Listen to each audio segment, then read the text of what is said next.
নাটোরের নলডাঙ্গায় প্রধান শিক্ষকের কক্ষে তালা দেওয়ার ঘটনায় 4 জনকে গ্রেপ্তার করা হয়েছে। সোমবার সেনাবাহিনী অভিযান চালিয়ে তাদের গ্রেপ্তারের পর থানায় হস্তান্তর করে।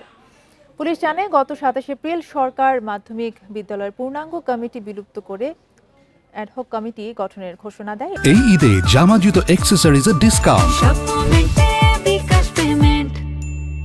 এরপর খাজুরা দ্বিমুখী উচ্চ বিদ্যালয়ে প্রধান শিক্ষক জাহাঙ্গীর হোসেন অ্যাডহক কমিটি গঠনের কাজ শুরু করেন।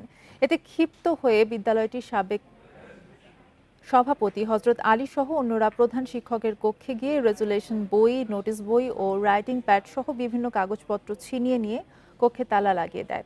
এ ঘটনায় প্রধান শিক্ষক 6 জনের বিরুদ্ধে থানায় অভিযোগ করেন। অন্যদের গ্রেপ্তারে অভিযান চলছে।